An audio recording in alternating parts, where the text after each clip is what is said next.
And good morning. Did I get the date right? Yes. Looks like it is July 21st.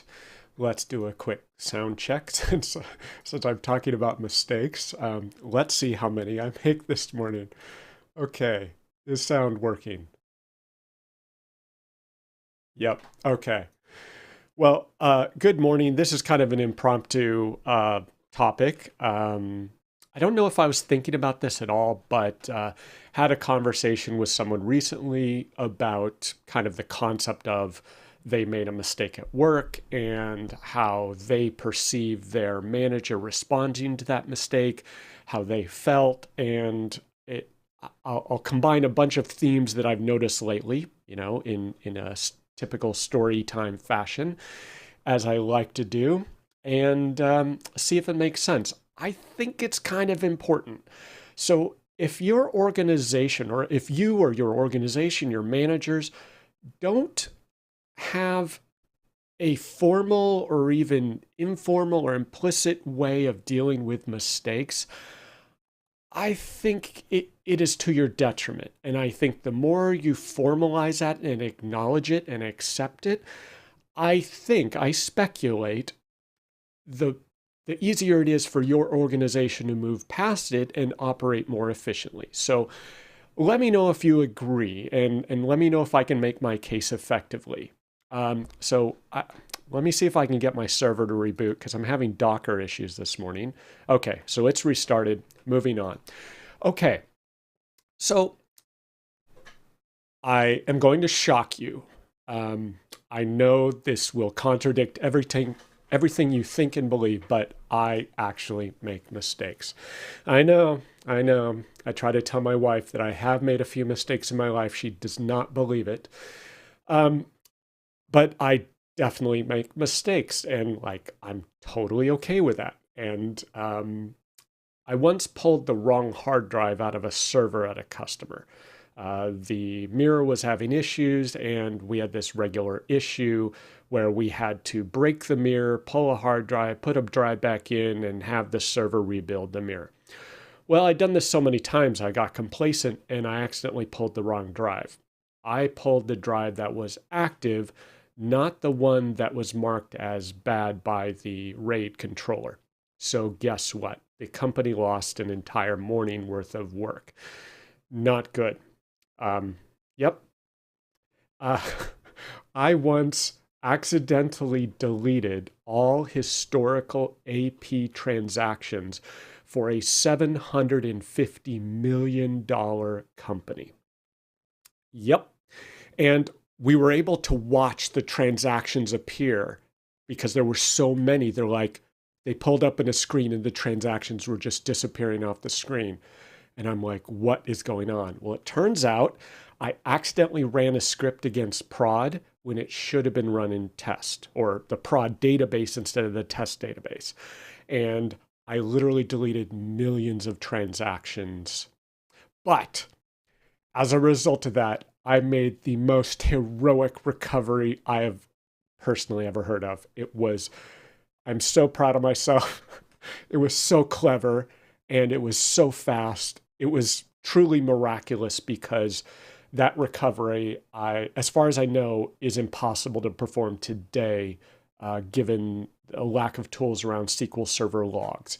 So I'm super proud of that recovery. I'm pretty embarrassed about the mistake, but it was a like simple, very subtle mistake that's super easy to make, right? You're accidentally in prod instead of test or vice versa. Happens all the time. I have had a bug in my code.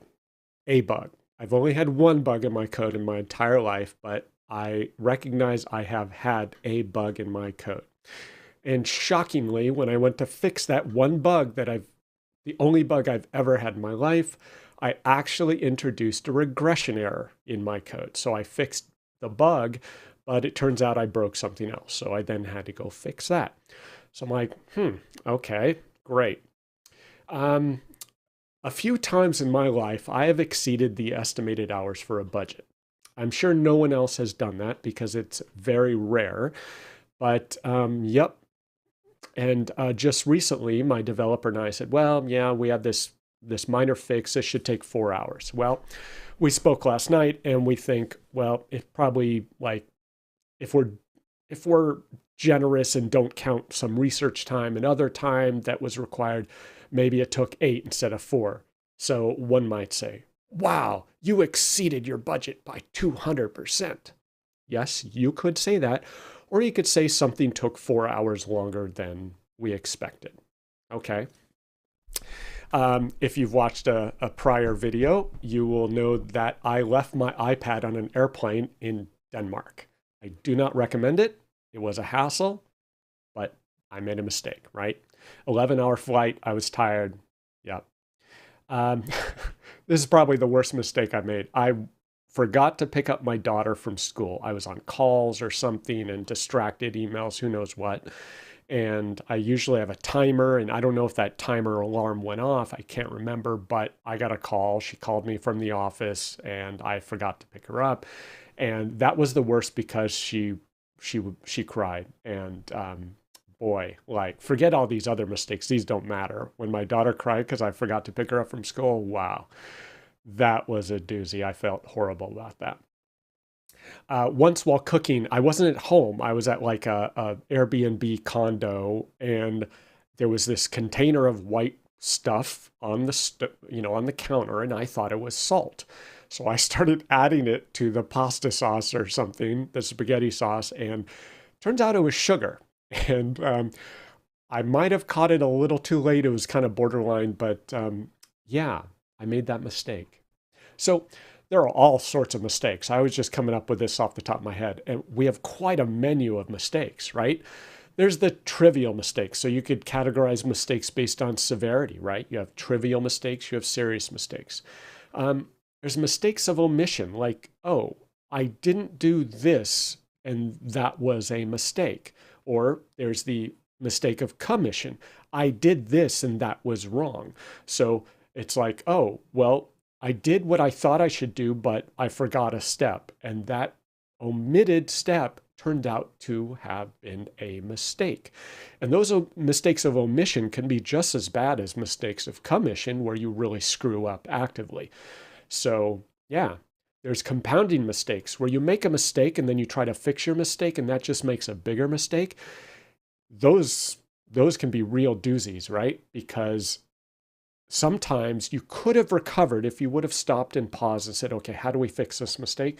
But instead you jumped in and you did something, and that made the mistake worse and unrecoverable. There are subtle mistakes, like, and this happens a lot in software. You'll have a bug and you're like, how is that happening? And it's only when you trace the code down like 3 levels deep and you see this really subtle condition, like a variable is an unexpected value or an if statement branched in a particular way, and you're like, wow, okay. And then you got to figure out, how do you fix that? It's like, I would have never thought that condition could have occurred. And it's not obvious. No matter how you try and troubleshoot on the surface, the symptoms just won't lend itself to understanding what's going on. You have to actually trace down to line by line in the code to figure out, where is this problem happening. There's stupid mistakes like, wait, I know better. Like, uh, forehead slapper, right? There's the unwitting mistake. When I was in college, I managed the computer labs on campus, and I was the student manager, and there was an employee, kind of an IT department employee, who ostensibly managed the labs and managed me. And so we were talking, and he said, okay, go ahead and wipe this machine, because we regularly wipe all the machines in the lab, restore them, and reset them to our base image. And he had me reset this machine. Well, it turns out that a student was working on their essay or paper or whatever, and they had saved it locally on that machine's hard drive, which probably not supposed to do. I forget what the policy was, but they probably told the manager, the employee manager, said, hey, I'm saving my essay here, just don't wipe the machine. Is that okay? And he probably said yes. Well, he then told me, forgetting what the student had asked him, he told me to wipe the machine. So I unwittingly, made this mistake by doing what I was told. I didn't know there was something that needed to be saved. Well, guess what? When the student asked him, where's my essay? He said, oh, Steve wiped the machine. So it became my fault. And so he apparently absolved himself from responsibility. And I now had these two girls who hated me for the rest of the year at college. And I'm like, yeah. So they thought it was my fault. I was a bad person because of my unwitting mistake. It was like, okay, whatever. There are serious mistakes. So mistakes in certain industries, certain jobs, certain professions, certain organizations are pretty serious. Medical, military, law enforcement, right? Heavy manufacturing, a mistake can be pretty serious. Unintended consequences. So you do something with all good intentions, and it turns out you didn't think through the consequences, and those unintended consequences are a form of a mistake, essentially. And then there's doubling down. You make a mistake, and you say, nope, I didn't make a mistake, and you continue on, and that just amplifies and makes things worse, right? There's perception mistakes. Just recently, there was actually a mid-air collision between two private aircraft in outside of Las Vegas, Nevada, Henderson. And they, these two pilots were doing what they thought they were told to do. One pilot thought they were landing on the correct runway, and they even verified it twice to the air traffic controller. Turns out that they were lining up for the wrong runway. It was a parallel runway. They were just, 50, 100 feet off, whatever the distance is, and they collided with another aircraft. They thought they were lined up to the correct runway. They were misperceiving the situation. It was a cognitive lapse. And that perception mistake turned out to be, have fatal consequences. Then there's, I'm naive, I'm ignorant. I just don't understand the mechanics of the situation I'm in. And I go in and I make a mistake not understanding my environment, and my ignorance results in a mistake. There's incompetence. I'm doing something for which I'm not properly trained. I'm not competent to perform. Maybe I know that, maybe I don't, and it results in mistakes.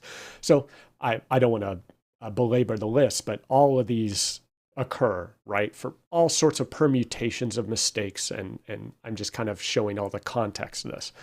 Okay, so if I'm the mistake maker, personally, this is just my personal philosophy. I make a mistake. What happens? What do I do? How do I respond? Well, I like to confirm the mistake. So like, hey, I didn't get this email.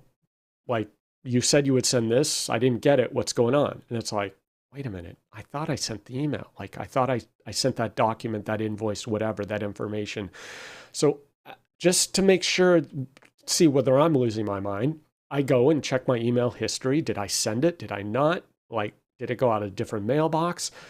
Okay. Huh. Wow. Oh, it's in my drafts folder. Gosh, I composed it. It's sitting right there, and there it says draft. I was on a call. I got distracted. I forgot to hit send. My mistake. Okay. Whatever. So I like to kind of confirm the mistake. I like to figure out what happened. Like, okay, I made the mistake. Like, how did that happen? Like, was I just absent-minded? Like, did something else go on? What was the breakdown that caused it? And okay, so let's say I made a mistake. I figured out what happened. I recognize, like, hey, sorry, I made this mistake. Here you go. Like, I'm fulfilling my obligation or my commitment, whatever it is. I try to, I admit it, accept it, correct it, and move on. And if there's an opportunity like, when I did this, like maybe I published a new version of an application, a new release, and it caused some problems. Like, okay, how can I learn from this? Like, I made a mistake. I'm fully willing to accept it. How do I learn from, like, what did I do wrong? And is there a system to help me avoid that? Because that's where the opportunity really is. That's very valuable. Because you're not the only one making these mistakes. So if you can learn from them and come up with systems to avoid and improve in the future, it's like that's kind of a form of competitive advantage. And if you personally can do that, and more powerfully, if your organization can have systems to help with that, it's a pretty good competitive advantage, I would think. And ultimately, you want to reduce the mistakes, right? You don't want to just have a way of fighting fires. But then the last big lesson for the person who makes the mistakes, personally, it's like, okay, if you've done these things, like not the ones in red, if you've done the ones in gray over there, confirm, figure out what happened, recognize, admit, accept, correct, and learn, move on. Like, if you're not moving on and you're beating yourself up about the mistakes you made last week and it's haunting you, like, that's not good. That's not healthy. Like, and if your organization is contributing to that moving on, that's not good either. That's really bad. And I'll share some examples on that. But like personally, okay, I made the mistake. I apologized. I tried to correct it. I did what I could. If someone wants to badger me about that, like, yeah, we're not compatible. I'm moving on from the mistake I made, and I'm moving on from you, customer, partner, vendor, interpersonal, whatever it is. Like, thanks, but I think you're more hung up on this than you need to be. And if that's your thing, great. That's your thing. That's not mine. I'm out of here. So the alternative is, and this does happen, unfortunately, people deny they made a mistake. Like, there's some insecurity, there's some psychological challenge there. I don't know what it is. Depends on the mistake, obviously. But some people just outright deny they ever made a mistake. It's like, there's a little bit of evidence kind of, leading us to this conclusion, like, can you help us out here? And it's just like deny. And then they get defensive, and then they get offended that you would even bring up or, suggest they would make a mistake. And then they get upset, and then they feel hurt or wronged, and it becomes very personal, and it's just not productive at that point. Not sure how to deal with that, but like, I'll recognize it does happen. For the person who makes the mistake, I don't find that terribly productive. So I like, hey, sure, made a mistake, recognize, fix it, move on. Got better things to do, right? Let's move forward. So then there is kind of the manager of the person who made the mistake. I'm being alliterative here. Manager of the mistake maker, right? And I suspect this is a pretty important and often difficult, challenging role in an organization. So, like, you're managing someone who has made a mistake. Maybe they made one mistake, and more challenging, maybe they make lots of mistakes, right? So you have choices. You can, depending on the scenario, right? You can be accepting of those and start to work with them. You can be intolerant. You can be considerate and understanding. You can be critical. You can be demeaning. You can denigrate the person. That happens, right? And like I said, one mistake is one thing. Repeated mistakes, that's difficult, right? Like they might be a great person. They might be earnest. They might be otherwise responsible, but they're just making mistakes. Like maybe this role just isn't for them. Is it a training issue? Is it a competence issue? It just maybe this particular set of things is outside their skill set. I don't know. That becomes very challenging, but those are kind of something you need to recognize. But when mistakes happen, do you take them as a learning opportunity? It's like, okay, a mistake happened. How did that happen? How did we set up this situation so that this person could make a mistake? And so instead of blaming their employee or the person who made the mistake, maybe you take responsibility for it as a manager or as part of the organization. Do we not have good procedures? Do we not have good enough training? Maybe there's a communication breakdown. Like all sorts of things can lead to that. So if you take it as an opportunity to learn, you're like, well, okay, can we fix this? Like maybe it's not their fault. Maybe it's the structure that we develop for this project or our process, and we can resolve it and improve. And then in the end, can you help the person? Can you educate the person? Can you train the person? Like, is there a longer term strategic solution independent and in addition to the one mistake that was made? So then there are second order effects. And I find these perhaps the most fascinating because, like, I made a mistake. I forgot to send this email, or I did something wrong. I have a bug in my code. Okay, like we can kind of grasp that. But second order effects can get really surprising, and they can really cascade to the point that they could potentially have greater consequence than the initial mistake that was made. So first order effects, mistakes have direct consequences, right? Second order effects can be real doozies because the response to the mistake can actually have larger consequences. So I mentioned compounding mistakes. So if I rush to respond to a mistake, that can actually cause greater damage than the mistake itself. So the mistake might have been simple and resolvable, but if I issue the wrong command, have the wrong resolution, pull the wrong hard drive, whoa, things get much worse very, very quickly, and things can escalate so fast based on your response to a mistake. Or there's the manager who is intolerant of mistakes, who denigrates or berates employees when they make a mistake. Think about the organizational consequences of that type of response to a mistake. A manager who does not accept, tolerate, or handle mistakes well among his or her employees, think about what that does to the organization. It's like there's a blast radius. No one wants to deal with that manager. No one wants to go above and beyond. No one wants to go outside of their defined boundaries because they'll be accused of making a mistake. Like, that can't be healthy for an organization, I would think. And sometimes, or oftentimes perhaps, the greater the consequences of a mistake, the greater the value of having systems to deal with the responses to those mistakes. So aviation, right? I mentioned the mistake of a pilot lining up on the wrong one-way. Well, that's some pretty significant consequences when that happens and you have a mid-air collision. So we need to figure out, okay, how do we respond to those? And the aviation industry has done a great job, which I'll mention shortly. Law enforcement, healthcare, and some organizations, aerospace and defense, space travel, those things, the consequences are pretty significant. So they need to have systems in place to help anticipate, recognize, and deal with mistakes before they cascade and get out of control. So an example of second order effects here, aviation example.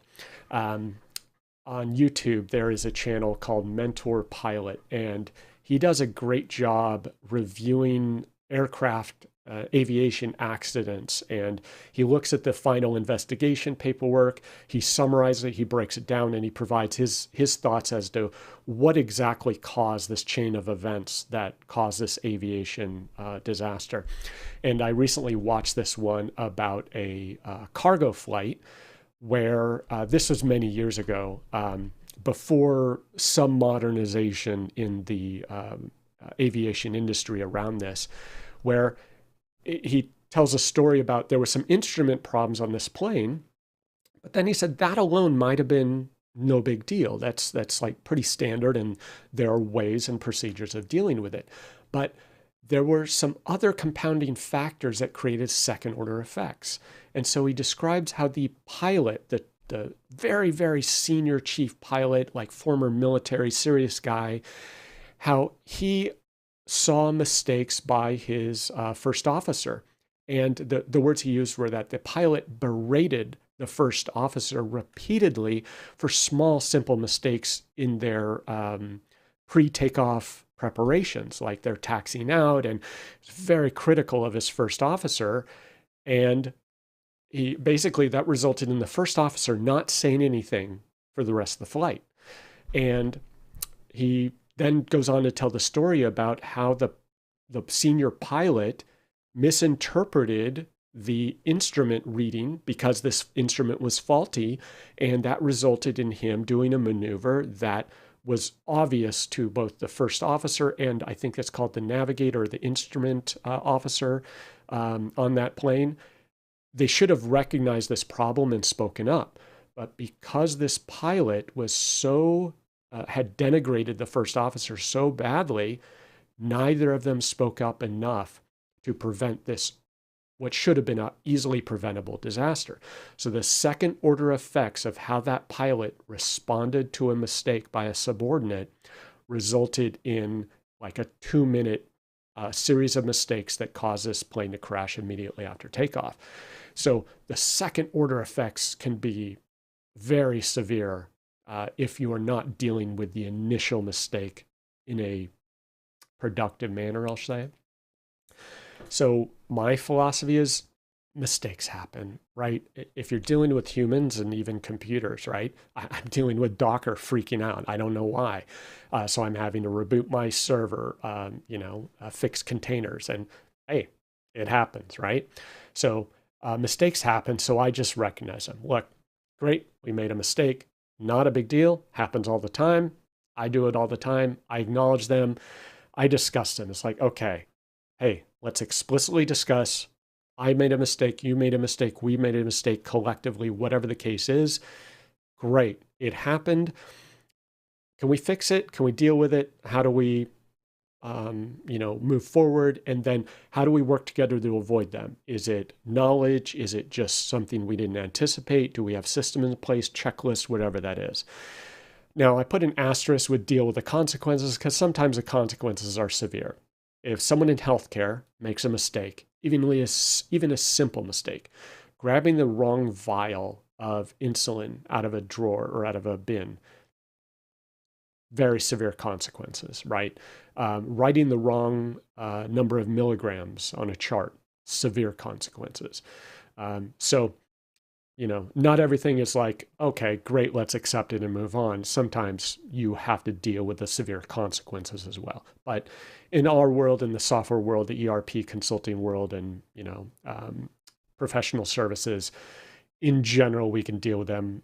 People don't typically die because of our code mistakes or implementation mistakes, but hopefully we can work together and develop systems to reduce or avoid the mistakes in the future. So those are my thoughts on mistakes. I'm like, hey, I've made enough mistakes in my life. I just made one there. I've made enough mistakes in my life that it's like, I can get over it. I accept it. I embrace my flaws and my fallibility, and it happens all the time. And as I get older, I forget stuff, and hey, it happens. And if someone wants to, have a fit about a mistake I made, that like an email, an invoice, a promise date, a bug, like, life is short, and I'm fortunately able to move on from those situations and like be more productive with my mistakes, with my team and the customers I value and the partners I work with. So that's where I choose to go with them. But I think the more you acknowledge the mistakes, the more you have systems in place to deal with them, more you recognize them, the better you're able to work together as an organization to improve and not have negative consequences of mistakes, and try to like find positive outcomes for those mistakes and learning. So that is my impromptu discussion of managing mistakes. Hope that was helpful. Something to think about, kind of not your normal Business Central software ERP implementation, but like it's kind of important and pervasive. So thought it might be valuable to someone. So with that, cheers. Try and make some low consequence mistakes and good luck. Okay, bye.